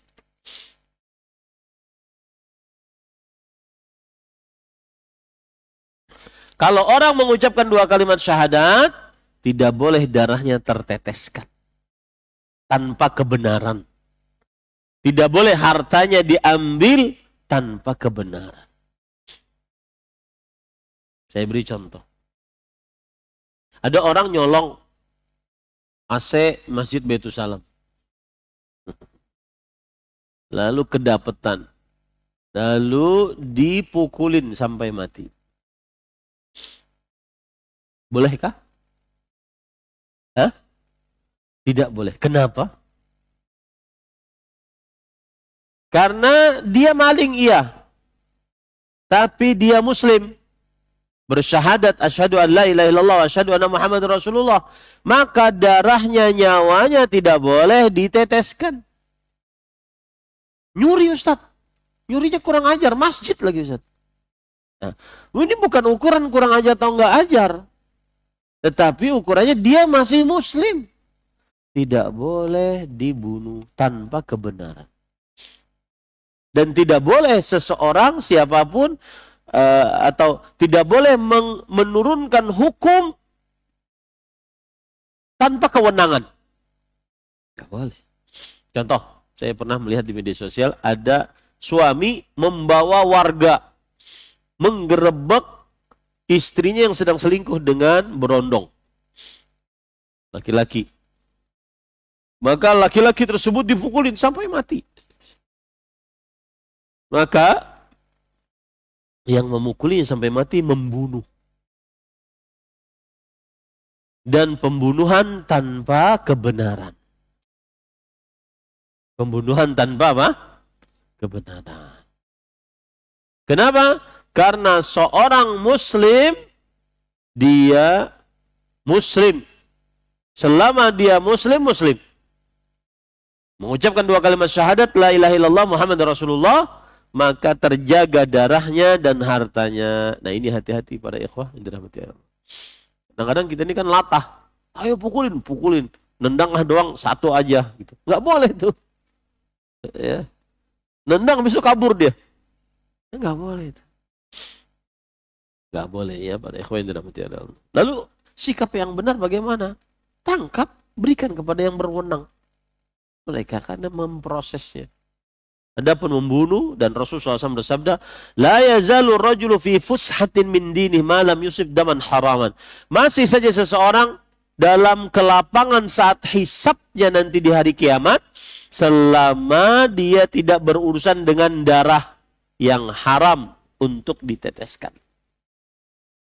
Ini hati-hati pada ikhwah. Maka 2 kalimat syahadat adalah sebab untuk terjaganya darah dan harta. Selanjutnya, annaha afdalul a'mal 'alal itlaq wa a'zamuha takfiran lidz-dzunub. Fahiya sababu dukhulil jannah wan najati minan nar. Walau wudi'atis samawatus sab' wal araduna sab' fi kiffah wa la ilaha illallah fi kiffah rajahat bihinna la ilaha illallah. Nah, poin yang D, kalimat la ilaha illallah adalah amalan yang paling afdol secara mutlak dan merupakan amalan yang paling agung dalam menghapus dosa. Kalimat ini memberatkan timbangan amal kebaikan pada hari kiamat dan merupakan faktor penyebab masuknya seseorang ke dalam surganya Allah serta selamat dari neraka. Seandainya 7 langit dan 7 bumi diletakkan di daun timbangan dan kalimat la ilaha illallah di daun timbangan yang lain, niscaya kalimat la ilaha illallah lebih berat daripada timbangan yang lainnya.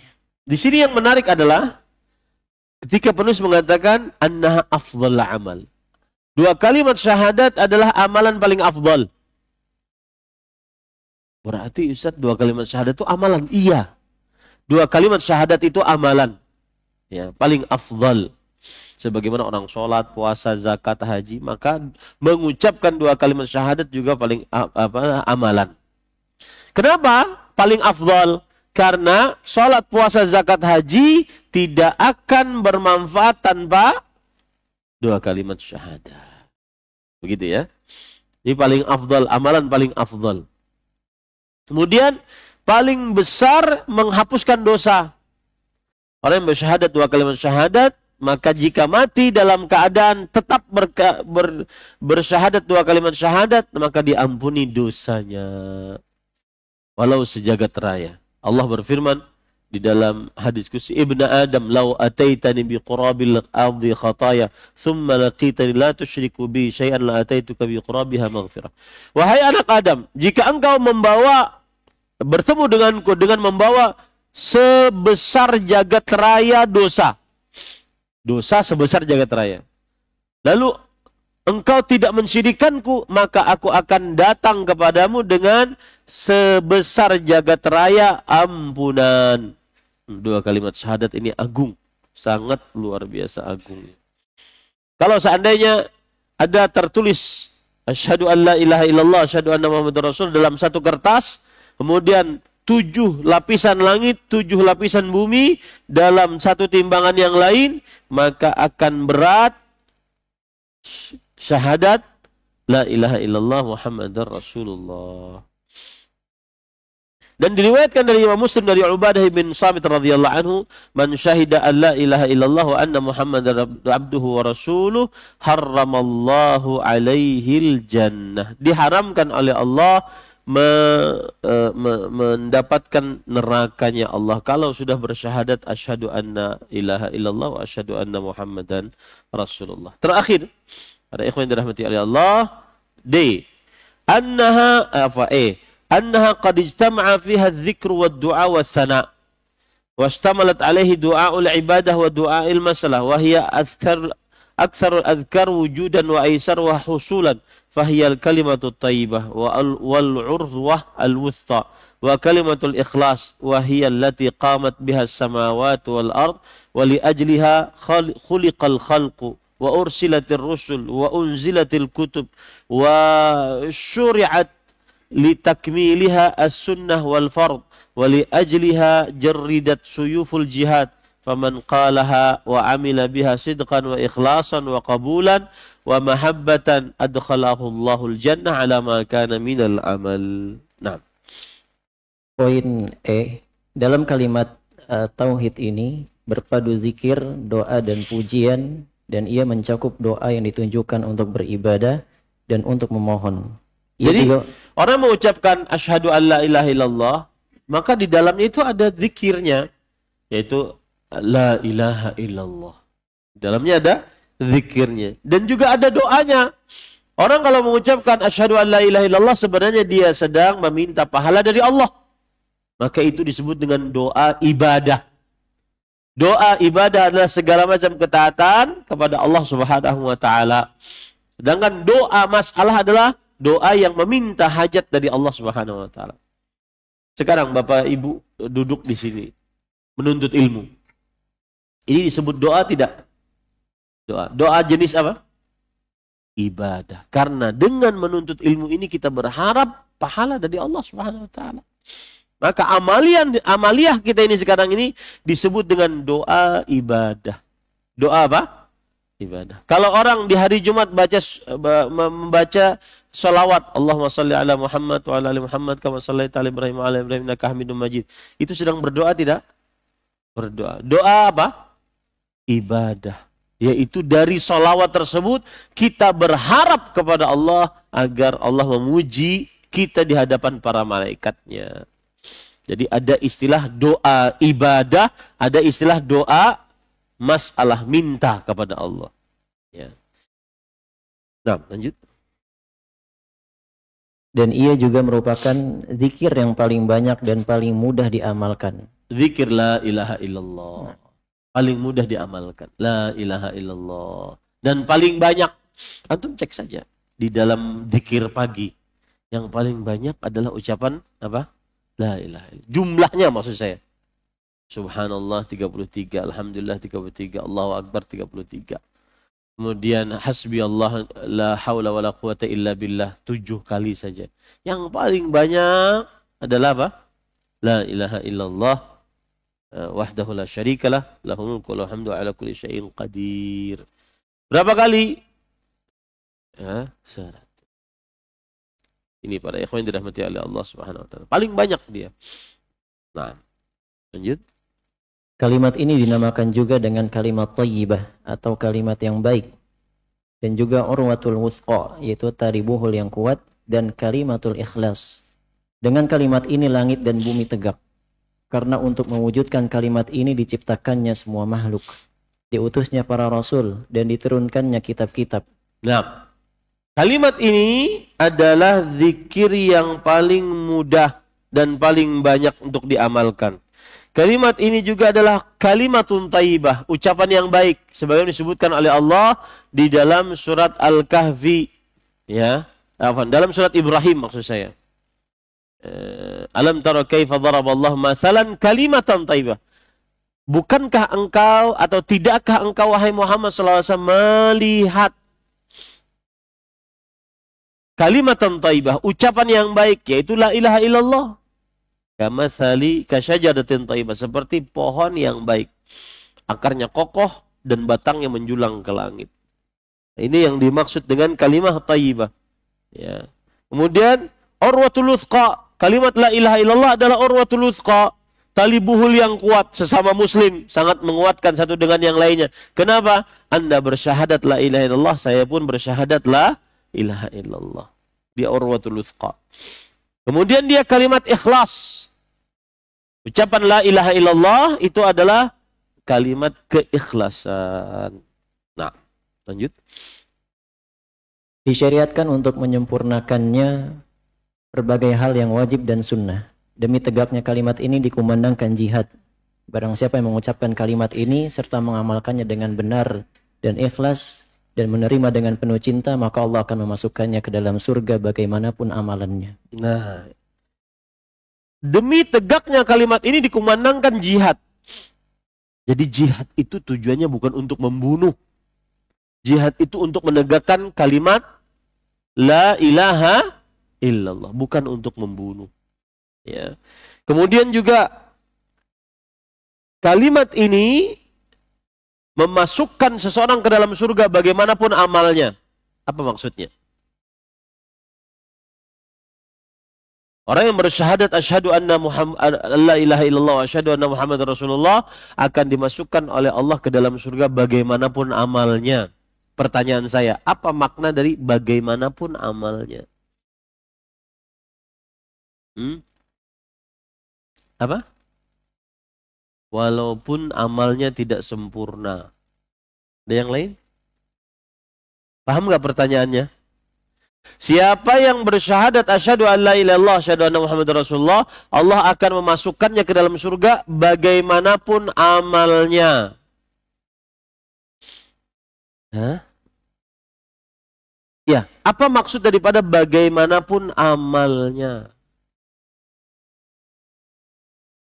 Walaupun tidak ikhlas. Oh enggak, harus ikhlas. Walaupun banyak dosanya. Orang yang mengucapkan, kan ada hadisnya berbunyi begini, man syahida alla ilaha illallah wa anna Muhammadar Rasulullah wa anna Isa abdullahi wa rasuluh wa kalimatuhu alqaha ila Maryam wa ruhum min wa annal jannata haqqun wan nara haqqun adkhalahu Allahul jannah ala ma kana minal amal. Yang artinya, siapa yang bersyahadat la ilaha illallah Muhammadar Rasulullah dan bersyahadat bahwa Isa putra Maryam adalah hamba Allah dan Rasulnya, dan bersyahadat bahwa Isa adalah kalimat Allah yang Allah berikan ke dalam perut Maryam dan ruh yang Allah ciptakan untuk janin yang ada dalam perut Maryam, dan bersyahadat bahwa surga benar adanya, neraka benar adanya, maka ia akan dimasukkan ke dalam surga sesuai dengan bagaimanapun amalnya. Saya tadi sudah ceplosan. Bagaimanapun maksudnya di situ apa? Sesuai dengan amalnya. Maksudnya amalnya sekian, dia di dalam surga akan dapat sesuai dengan amalnya. Yang penting masuk surga. Sholat wajib saja, asalkan dia bersyahadat la ilaha illallah, tidak mengerjakan sholat sunnah, masuk surga. Sesuai dengan amalnya. Ini makna yang pertama.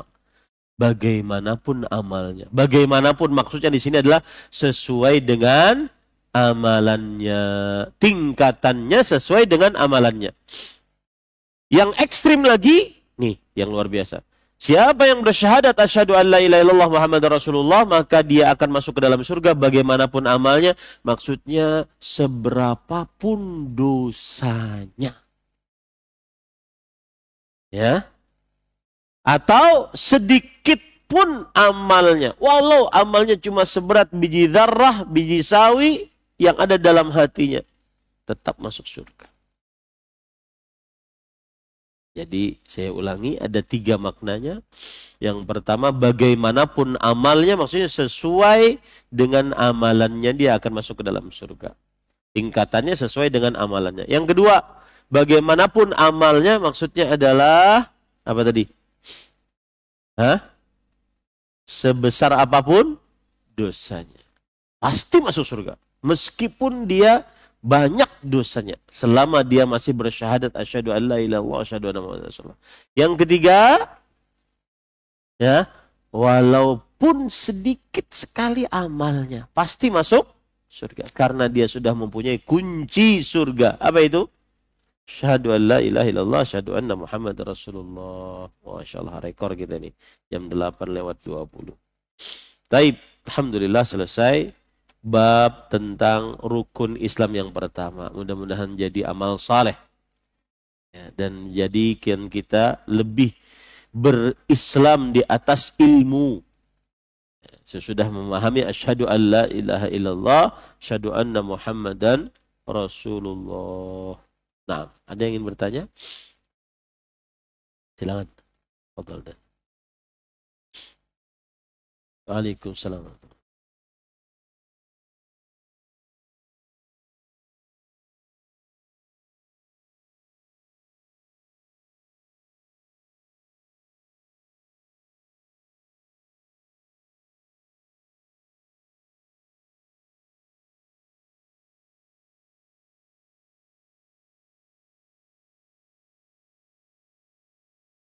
Hal yujad amla ilal an.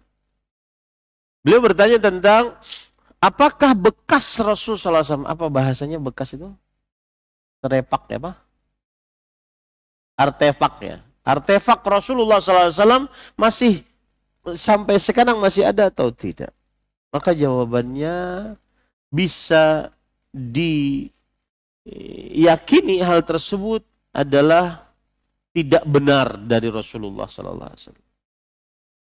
Ya, tidak benar itu adalah artefaknya Rasulullah sallallahu alaihi wasallam. Apalagi kadang-kadang terlalu dibuat-buat, panjang, rambutnya panjang. Ya. Dan tidak boleh mendustai umat Nabi Muhammad sallallahu alaihi wasallam. Jadi itu tidak benar. Bisa diyakini bahwa peninggalan Rasul sallallahu alaihi wasallam seluruhnya belum ada yang tersisa sampai sekarang. Dan kalau seandainya ada, harus dengan sanad. Tidak boleh sembarangan. Tetapi kita tidak menutup kemungkinan bahwa jika memang itu adalah bekas Rasulullah SAW, maka kita boleh bertabaruk dengannya. Sebagaimana para sahabat Nabi radhiyallahu anhum, para tabi'in, bertabaruk dengan bekas Rasul sallallahu alaihi wasallam sepeninggal beliau meninggal. Tapi untuk saat sekarang tidak bisa dipastikan itu adalah benar peninggalan Rasulullah sallallahu alaihi wasallam. Paham tak? Nah, ada yang lain? Assalamualaikum warahmatullahi. Angkat suaranya, Bu. Assalamualaikum warahmatullahi wabarakatuh. Waalaikumsalam warahmatullahi wabarakatuh. Kita dimuliakan Allah. Amin. Ustaz, faktor-faktor apa saja yang menjadi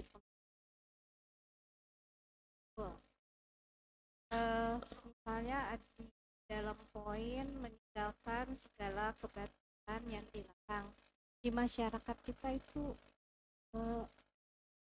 banyak sebagian orang tuh banyak sekali yang tidak mengimani sunnah-sunnah Rasul misalnya. Ustaz, faktor-faktor apa yang menjadi penghalangnya Ustaz? Demikian Ustaz, jazakallah khair. Bismillah, alhamdulillah. Faktor-faktor apa saja orang yang tidak mengerjakan sunnah-sunnah Rasul sallallahu alaihi wasallam? Jawabannya adalah karena belum memahami konsekuensi daripada syahadat Muhammadun Rasulullah. Kalau dia belajar seperti ini, maka niscaya dia akan benar-benar mengerjakan sunnah Rasul sallallahu alaihi wasallam. Ya. Di antaranya misalkan saya katakan tadi ayat tes, ayat ujian. Orang kalau sudah bersyahadat asyhadu anna Muhammad Rasulullah, maka konsekuensinya dia mengikuti Rasulullah sallallahu alaihi wasallam. Dan itu adalah bukti sebuah klaim, pengakuan saya cinta Allah dan Rasulnya. Buktinya mana?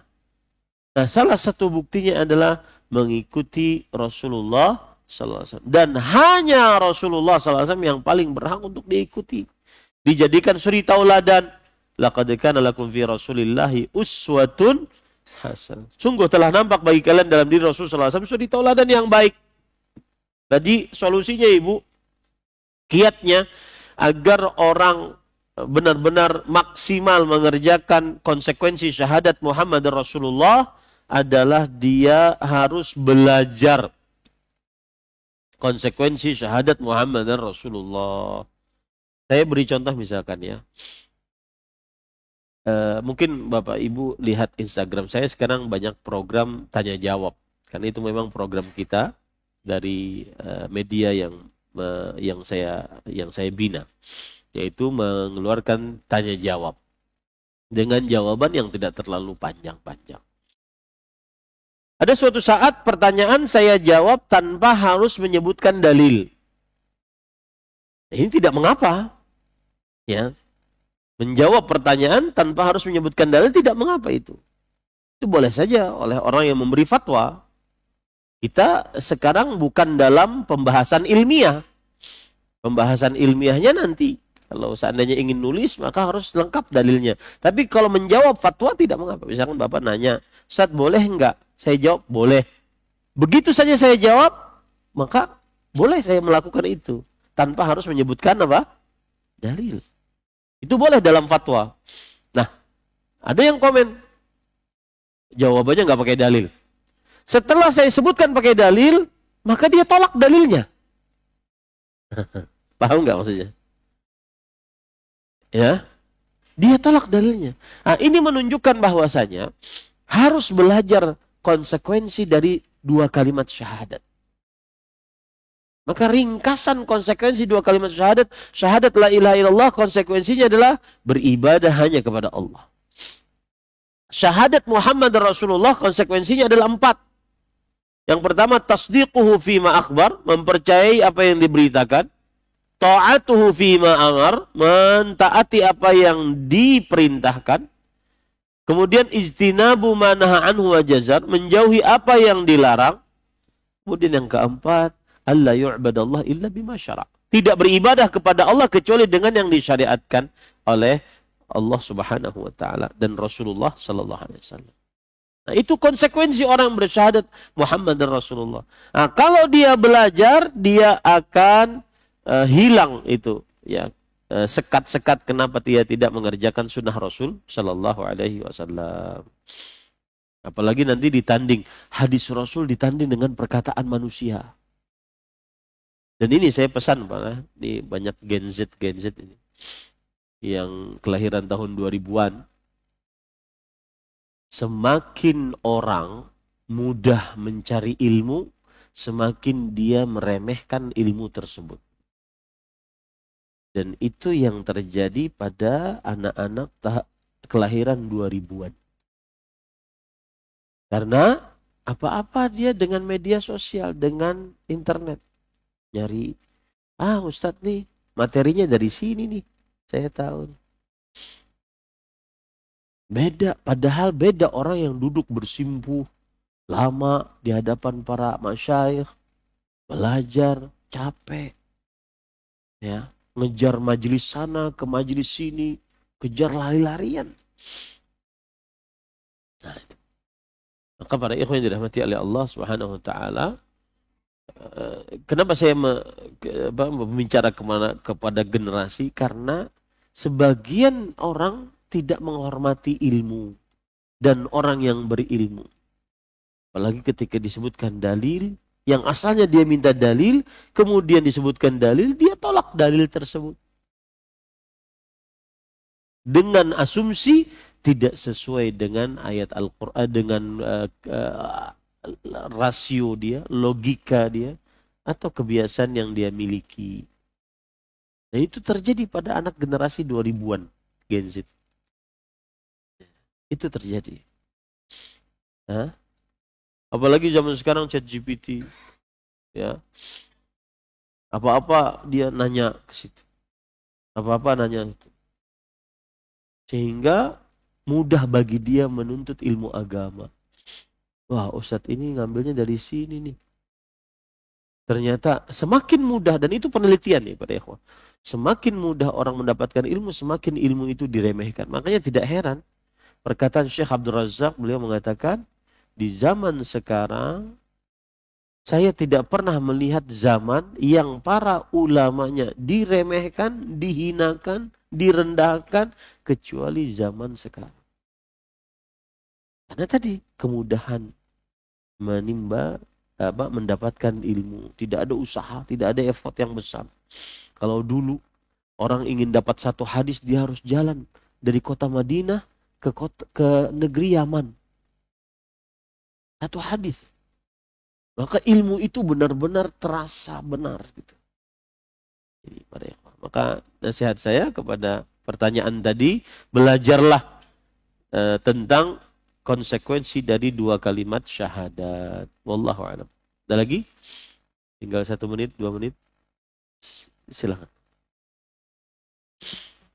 Assalamualaikum warahmatullahi wabarakatuh. Assalamualaikum Ustaz. Barakallah. Semoga Allah merahmati Ustaz, keluarga dan seluruh kaum muslimin. Ustaz, izin menanggapi pernyataan yang tadi Ustaz, untuk pemuda-pemuda di zaman sekarang itu mudah untuk mendapatkan ilmu sehingga mudah meremehkan ilmu. Ada nasihat Ustaz untuk apakah bisa kelahiran-kelahiran sekarang ini tetap bisa memuliakan ilmu seperti para ulama terdahulu Ustaz? Karena cukup berat kan Ustaz. Iya. Nasihatnya adalah tuntutlah ilmu sampai ke akar-akarnya. Jadi dalami ilmu tersebut dengan benar-benar mendalaminya. Karena apa yang disampaikan oleh media sosial ataupun alat-alat AI sekarang itu semua adalah dasar-dasarnya saja. Ya, dasar-dasarnya. Adapun pendalamannya belum sampai ke seperti itu. Jadi tuntutlah ilmu sampai dia benar-benar mendalaminya. Nah, dengan mendalami tersebut ada usaha akhirnya. Itu satu. Yang kedua, para ikhwan yang dirahmati oleh Allah, di zaman sekarang orang-orang lebih mudah menimba ilmu agama dari mesin elektronik. Maka caranya adalah tetap dia lebih menuntut ilmu agama dengan cara bersimpuh di hadapan para ahli agamanya, tokoh agamanya.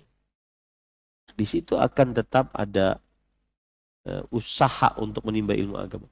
Kemudian juga saya lebarkan permasalahannya. Di zaman sekarang anak-anak, antum lihat, anak-anak yang Gen Z itu, bahkan mungkin yang, ya di zaman sekarang lah, orang-orang sukanya curhat. Hey guys, saya tadi bayar parkir sekian, bukan urusan 5.000 sih guys, tapi dia ngomong sama ini. Ya. Itu anak-anak zaman sekarang. Orang-orang zaman sekarang begitu. Maka solusinya adalah, ini pelebaran dari permasalahan itu. Solusinya adalah kenalkan tauhid. Kenalkan Allah Maha Kuasa. Allah Maha Perkasa. Allah Maha Pengatur, Maha Pencipta. Sehingga kita tidak akan curhat kecuali hanya kepada Allah. Ya. Itu kan model-model Gen Z sekarang. Suka mengeluh, tapi kalau urusan gaji ingin paling besar. Etos kerja kurang. Ya. Beda dengan anak 70-an, 80-an. Semakin dimarahin, besok nggak boleh dimarahin nih. Nah, militansi kuat, loyalitas kuat. Seperti itu. Ada kasus seorang ustadz misalkan di pesantren. Dan pesantren itu bukan hanya sekedar mengajari anak ilmu, tapi juga memberikan nilai kehidupan kepada anak melalui pendidikan. Maka ustadz bukan hanya mengajar dari jam 8 to 4. Dari jam 8 sampai 4, enggak. Atau kita pengajaran biasanya dari jam 9 sampai jam 1, enggak. Tetapi juga harus mengawasi mereka di malam hari. Ini ada yang bertanya, ustadz loh, sekelas ustadz ini. Ada yang bertanya, Apa faedahnya sih kita nunggu anak-anak belajar? Lihat, etos kerjanya. Lihat, semangat bekerjanya. Ya, harus dapat dulu yang bisa dia cerna, baru dia kerjakan. Nah ini pada ikhwan, itu bedanya di zaman sekarang. Seperti yang saya ungkap tadi perkataan Syekh Abdul Razak, saya tidak pernah melihat suatu zaman yang para ulamanya diremehkan, direndahkan kecuali zaman sekarang. Salah satu penyebab itu tadi, mudah mendapatkan ilmu, akhirnya meremehkan ilmu tersebut. Makanya di pesantren-pesantren, salah satu yang patut digalakkan adalah menghafal. Terutama jenjang SMP, SMA ya, menghafal. Karena menghafal butuh effort. Ya, menghafal. Butuh usaha dia. Nah, di situ dia akan menghargai ilmu yang dia tuntut. Tapi kalau hanya sekedar pengetahuan, kemudian dia tanya, ya, kemudian dia dapat ilmunya, ya, tidak akan dapat penghargaan dari ilmu yang dia dapatkan tersebut. Nah, jadi seperti itu, wallahu a'lam. Cukup kiranya, ya, apa yang baiknya dari Allah Subhanahu Wa Taala. Mohon maaf agak sedikit pilek. Saya sebenarnya tadi tidak pilek, tapi masuk mobil langsung pilek. Taib, ini yang jelas ilmunya sampailah. Subhanakallahumma hamdik, asyhadu an la ilaha illa anta astaghfiruka wa atubu ilaik. Dan jangan lupa bulan depan kita belajar sholat. Ya. Amalan yang paling pertama akan dihisab oleh Allah Subhanahu wa taala. Amalan penentu dari seluruh amal ibadah. Yaitu perihal sholat. Jangan sampai tidak berhadir karena perihal sholat adalah perihal yang sangat penting. Semoga yang disampaikan bermanfaat. Sallallahu Nabi Muhammad walhamdulillahirabbil alamin. Wassalamualaikum warahmatullahi wabarakatuh.